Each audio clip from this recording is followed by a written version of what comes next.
Hello and welcome into the Sporting Pod. Along with Tony Allegretti and Emerson Burris, I'm Cole Pepper. Coming up today on the pod, playoffs clinched, what the women's team has still to accomplish. The start of a rivalry, how Jacksonville and Tampa Bay kicked off the Florida duel in the USL Championship. And we're back at it in our Premier League contest. We are fed by the Bearded Pig, locally owned and operated, with that original location in San Marco. Make sure you swing by the Bearded Pig for great barbecue and great times. All right, ladies and gentlemen, let us look back to last Saturday and the historic doubleheader. First time there's ever been a men's and women's professional doubleheader in Jacksonville with teams representing the area. Women beat Brooklyn 2-0 with goals from Paige Kenton and Sophia Bowman. They have now clinched the playoffs. That happened when Fort Lauderdale beat DC Power. Let's start with that one, and we'll look back and look ahead. Tony, you had a great moment captured on film in behind the goal when Paige scored her goal, and the excitement level was visible and palpable. It was, and we, 0-0, you're always wondering, we have possession. We're such a great squad, so we're always in control. But when it's 0-0, you just never know what's going to happen. And I like to, and I don't do it all the time, but I try to get, when we need a goal, I try to stand behind the goal that we're shooting at, and I'm invoking my Gladys Street end of Goodison Park, where a lot of the players would say that the fans would suck in goals just from the gravity of things, and so that's what I try to do. And so it's a brilliant place to be able to watch it, and I've seen a lot of goals from our women's team doing just that. So, no doubt about it. Yeah, I love it. It's a pretty impressive feat, Emerson, that with 6 matches to go, this expansion side has already clinched a spot in the postseason. It's pretty remarkable. And I was just looking ahead at the schedule. I think we'll be okay to stay atop the table. I mean, other than Lexington, which will be our toughest game, and Georgia Brown will be back for that, thank goodness, I think we're going to be okay. We play Lexington at home for the first time, April 25th, the second doubleheader. I'm happy with everything that's going on the women's side right now. Well, one of the things that I'm looking at is not only results, but performances. And you mentioned Georgia Brown, who will be going off to play for Scotland in World Cup qualifying. She's already departed. She's there. Locked in. So the question is, how does Sporting JAX adjust? There's, the possibility of Parker Roberts getting a lot more play time. Maggie Illig has been tremendous since joining the club. In fact, she was just named to the Team of the Month along with Sophia Bowman just yesterday. Kay Parks, by the way, was a reserve on the Team of the Month. So I think this is a great opportunity, hopefully to do while winning, get a little bit of a change because it's been so tough to crack that starting lineup because it's been so good. That's one thing that Stacey says every week. She said, my job is just getting harder and harder to pick those 18 people that are going to be on the field and on the bench. So hopefully Parker gets in. It'd be fun to see her on the field at home. But I'm excited to see how the lineup changes. I also think, Tony, one of the things, Stacey Balaam has hit all the right buttons. I'll give an example. Jade Pennick had usually been the first forward off the bench. Pretty much ever since she lost her starting role to Bailey DeSmith, that's been the case. Well, this past week, Andrea Fernandez was the pick to go in, former Flagler star, and she had a big role to play, had a bicycle kick attempt, and then also played a role in the second goal. And it seems like every decision that's made is paying off for Sporting JAX on the women's side. It really is. That bicycle kick was good. It wasn't very far off at all. And it's one of those ones where I know my mom's going to text me. So I'm just waiting for my phone to buzz. It speaks to the recruitment. It speaks to Stacey. It's just kind of amazing because Fernandez, I think she plays for every team in the league. Yeah. I don't know. It's I can see how it's a super difficult choice. Well, Stacey has said, kind of mimicking Emerson's comment, that there are hard decisions to be made in the 18. Yeah. So the depth on this team and the way that players have developed is, I mean, we've seen players who have scored goals and assisted. Sometimes, this season being left out of the 18. I think of Katie Sullivan, who's been a tremendous player off the bench, but some weeks scores goals. Yeah, some weeks you just can't. What a great problem to have. It's an embarrassment of riches. And now with Parker back, now you've got even more in terms of those arrows in the quiver to go forward. So this week, Sporting JAX goes to Fort Lauderdale. It's a 7:30 p.m. kickoff. You can watch it on Peacock. Sporting JAX has won twice and drawn once with Fort Lauderdale this season. Sporting JAX has won the Florida Triangle. And a chance to put the exclamation Florida point champs, on that one. basically. Basically state champs. State champs. Mm-hmm. But this is a good one. The last time, Emerson, that Sporting JAX went to Fort Lauderdale, the most dominating performance. Yes. And it was only not dominating on the score sheet because of the goalkeeping for Fort Lauderdale. But, boy, if they can put in another strong performance and get 3 points down in Fort Lauderdale, they're just flying right now. Six straight unbeaten. I'm ready to watch the game. It's going to be a weekend full of soccer, considering I have nothing else to do. Well, and the Masters. So I'm going to watch Premier League. I'm going to watch our games. And I'm really hoping Ashlyn Puerta can get one in the back of the net, considering she's no longer leading the league in goals, and I know it's affecting her, and I know that she's hungry to get a goal. So I'm really hoping she gets one in. I thought she would get one last week. Too. Yeah, I kind of felt like it looked like it was. She had a couple chances too.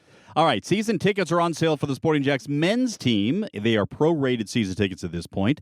Want to let you know that in addition to the season tickets on the men's side, you can pick up the push to the playoff tickets. And why is that important, Tony? Well, I'm glad you asked. Because if you are a season ticket member, you'll get first crack. If you're already a women's season ticket member, you get first crack at the playoff tickets once they go on sale. You get the best price, earliest chance to reserve those. But the next chance comes if you've purchased the Push to the Playoffs bundle, which now includes 2 matches. You'll be the next in, and you'll get the next best price and timing. They will be rolled out over the course of several different tiers for those playoff tickets. But I'm looking forward to a great crowd. Sporting JAX has not clinched a playoff home game. They've clinched a playoff spot, but I wouldn't bet that we're going away. I mean, with all the jinxes flying around, you never know, right? Like, because is the bundle available right now? Yes. Oh, it already is. Yeah. So you can get that's on. jinxy in itself. Oh, let me see here. Let me just, if I may. I'm clenching up. I know you're afraid of all of the superstitions. And listen, I get it. But you have to. You got to be. You got to be. Sell. Yeah, you got. Yeah. So, I mean, when the Jags were unsure that they were getting a home one, they stole them beforehand. I mean, it's common. Yeah. So I get it. If you go to sportingjax.com and click on Playoff Central, which is a button there, it'll take you to the Playoff Central. And so there are 2 ways to secure your seats for the postseason. You can register for priority playoff ticket access once Sporting JAX secures a home playoff match, or purchase that Push to the Playoffs pack. Push to the Playoffs pack will give you a little more heads up on this. So that is my suggestion for you out there listening. Probably most of the folks out there listening are probably season ticket owners or have already purchased those Push to the Playoff packs. Let's talk about the men's team. A 1-0 loss to the Tampa Bay Rowdies in the dying embers of the game. Devastating. That was fashion. heartbreaking. Yeah. The header in the 95th minute, not the way you want to go. But I will say, given some perspective, certainly the best performance of the year overall. Oh, yeah. And against the best team, the team ranked number 1 in the power rankings. I think that says that this team is heading in the right direction. I wholeheartedly agree. It was as close as we've ever had to a complete game. I mean, in the 95th minute with 5 minutes of extra time. So we're talking about last second heroics on their part, and whatever. We played down 2 men for a good minute and a half. Oh, that was bizarre. Well, that's a new rule. I should let you, that was the correct ruling. Okay. But because there was not a I don't know if it's a foul or a card that's issued at that point that you can't come back in until a minute has elapsed, and the fact that Sporting JAX had 2 players at the end, that is a new rule, and I should probably try to pull up the. But they make them both wait on aggregate. Both had to wait a minute, and because both went down at the same time. Okay, so they came in staggered when they came back on. No, they came on at the same time. They both went off at the same time. Yeah. Right. So then it was 2 minutes. No, it was 1 minute. A minute. Okay. Yeah, for each player. Yeah, it felt like 30 minutes. Yeah. Anyway, very all long. right. But it was the correct. Well, that rule doesn't suit me right now, so I'm against it. With this particular one, it was correct, but hats off as well. I want to give kudos to a couple of players in particular. Jordan Rossiter, who was basically playing on one leg at the end of the game and giving everything he possibly could. And I thought Tyshawn Rose played a phenomenal game, his best game yet. And the match, sometimes your best game is noticed more easily when you have a great 1v1 kind of duel. And Dion Akoff, who might be the best right back in the league, and I thought Tyshawn went blow for blow with him. Those guys can both motor. There were times where I thought I was looking at 100-meter finals with those guys running down the wings. And talked to Tyshawn a little bit, and after this week, and told him what I thought of his performance. And he was like, "Yeah, I think he felt like he could have done more, but I'm not sure that that's really possible because that was a great battle between 2 outstanding players." Yeah, then going the whole 95, Yeah. I mean, like, how do you have anything in your tank? Exactly. And then the other guy I want to point out was Emil Jaskalainen, who just got beaten and battered all game long. They were slapping him. Yeah. At one point, he got, literally got slapped. I'm not really probably supposed to shriek, behind the goal when I'm back there, but I'm like, man, why is he hitting him? Like, it was rude. And you think girls are catty. Yeah, the men are kind of catty. They were catty. The Rowdies were catty. Well, I thought it was a great start to that rivalry. I thought there's more to it that came than we saw in the Miami match. There were a few moments in Miami, but I think it was a really good start as far as that's concerned. Much better. I just want to read that 1 minute rule for everybody so everybody knows what it looks like now. The 1 minute rule in 2026, if the referee stops play for an injury and the staff enters the field, the player must stay off for a mandatory 1 minute. That's super interesting. Time wasting reduction. The rule ensures that if a player is legitimately injured, the team must play with 1 fewer player for a significant duration, discouraging the faking of injuries for tactical breaks.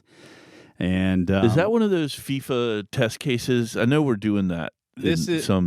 Well, the exception of this rule, this may answer that, is that if the injury was caused by a foul that resulted in a yellow or red card for the opponent, then they don't have to. Or if the player's the goalkeeper, don't have to come off. If the potential injury is a head injury, concussion protocols apply. And then if the player voluntarily leaves the field immediately without needing staff on the field. I'm glad you went over that because I'm not as against it as I was. Yes. But if it's not, soccer is a game of laws. I mean, the rules go so far back, they're laws. And FIFA, I think, is the arbiter of those.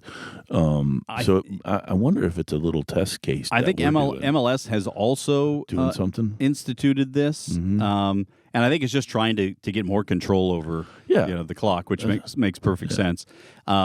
It is funny, and I'm not suggesting what I'm about to bring up. But a lot of these things would be handled if you just stopped the clock and then restarted the clock. Yeah. But another law. That's I'm not suggesting it, but you got to find some ways around that one way or another. Yeah. Okay. Do want to remind you that there's more on Sporting JAX if you want to tune in to the Sporting JAX Report, 12:30 on Saturday on NBC 12 this week. And you can tune in every Tuesday at 6 for the Coaches Show on 1010XL. You can listen live and on demand at 1010XL.com. We have head coach Liam Fox, head coach Stacey Balaam, and a player joined me. This week we heard from Rafferty Petter, first goal scorer. Had a very nice chat with Raff, and a guy who has gone from Southeast England to the American Pacific Northwest. He was with Seattle Sounders 2, Tacoma Defiance, whatever you want to call that side, and then here to the First Coast. And just interesting to talk to a guy about as far as you can go. I mean, the travels are it's as far as you can go in the United States, basically. Yeah, that's probably further than from south of England to here. Might be. I had to check that. You might be right. But he basically left home at 16 to go off and play. And so talk about a guy who is just like he made it his life. He's made it his life, and that's great to see. He's still great. He's going. And he's still young too, by the way. So still a chance for him to continue, and he'll always have that on his CV that he is the first goal scorer in Sporting JAX history. Okay. Last couple of weeks with the international break, we have not had our Premier League contest. Much to Emerson's delight. It's back, baby! I'm so excited. Yeah. Here are the standings. Emerson is in form. Here are the standings as of the moment. Emerson with 43 points. Close on Tony's heels with 44. And not too far ahead, not far enough, I have 50. Yes. So... How do you keep going up? We haven't even Same played. Number as last week. Oh, my gosh. Same number as last week. All right. If you'd like, I hate to inform you, but Tony, you had 3 losses in a row. I know. Well, I'm trying. Okay. Literally trying to let you guys catch up, but I didn't. Right. I didn't know Cole was going to get 10 points for every win. Yeah. This is a VP of broadcasting bonus Right, privilege. Yeah. Yeah. Okay. Fine. So all right. So let's start with Emerson. Yes. We're recording this on Thursday morning in the Gemstone Media Studios, and there's a match tomorrow that will be a familiar one for longtime soccer fans in Jacksonville. Not even that long. West Ham and Wolves play, just like we saw here. A couple of summers ago. El Jaxico. El Jaxico. All right, Emerson, why don't you start us off? So I really want to win this weekend, and I thought long and hard about this. Who's Burnley playing? No. Okay. So I looked at the game tomorrow, and I texted our good friend Stacey Balaam, and I said, do you think West Ham can get it done? And she said, go for my Mighty Hammers, but... I fear that game is going to be too close. Okay. So I am picking Man U over Leeds, and this will be my second time picking Man U. Let me just confirm this as we get deep into it. Yep, there's Man U. You picked them on 12-13. Yes. And so you have Man U over Leeds on Monday. Okay. That will make Alan Kirkup happy. Yes. His number one, his side, and his number one hated side. Yep. From those days. All right, Tony, how about you? So, I am. I need to flip a coin because I'm either. I haven't taken Arsenal all year, even though they've been flying, and I haven't taken Liverpool all year, and I kind of want them to lose. So I always want them to lose. Let me go ahead and take Liverpool over Fulham. I like that. But that way I kind of win either way. Yep, I like that pick. I looked at that one very closely. I also looked quickly at the West Ham Wolves matchup, Yes. and but just not enough trust in what West Ham can do. Right. Well, and Wolves isn't bad. Wolves is going to go down, but they're not bad. Yeah. You've got the teams I've already picked multiple times, twice: Palace, Brighton, Chelsea, Liverpool, and Aston Villa. So that limits me a little bit. Those are all winners, yeah. I probably would have picked any of those this week. Chelsea has Man City, so perhaps not. Tougher, but they're coming around. That's at Stamford Bridge. So I am also going to take Man U over Leeds. This is this is good for me because Leeds away. It's the Leeds. Oh, I take that back. I've picked Man U twice. I just checked this. Shoot. So I was going to make a run. So it's going to be bad for you. Oh. It's going to be particularly bad for you, Tony. I'm worried about Leeds for Emerson though right now. Yeah. Yeah. All right. Well, I am going to take. I'm going to mimic Tony's pick here. since I can't take that one. And I'll take Liverpool over Fulham as well. Great. Okay. Now I definitely hope we lose. Yeah. Hey, Cole. Yes, ma'am. You've taken Liverpool twice. Oh, have I? Yeah. You're right. On Nice 9:20 try. and This is how it- 2:27. this is how Guys, I it- got to look at this weekend. Make sure everything is correct on Oh, here. my gosh. All right. Now I'm having to make a move on the fly here. Oh, no. This would send me into a spiral. Do an upset. Like I always try to pick upsets. Take Chelsea. I've already taken Chelsea twice. Shoot. I would Sorry. look at. I guess I'm going West Ham, guys. Yeah, go West Okay. Ham. Yeah. There we go. I'm going West Yeah. Ham. Hopefully, Stacey Valen was right. Yes, I don't like the pick, but we'll go with it anyway. So, all right, we're getting down to it in terms of the Premier League. How many match weeks do we have left? We've got Just most of the teams. 5 after this, maybe. Well, most of the teams have played 31, so that means 7 or 8 more matches for these sides. So at least 8 more match weeks to go. We'll see how it all plays out. This is the point of the podcast where Emerson breaks format. Oh, well, happy first day of the Masters. I would like to know who you guys think is going to win. A tradition unlike any other. Hello, Masters. friends. Tough to bet against Scotty Scheffler. I agree. I don't think Rory's going back to back. I agree.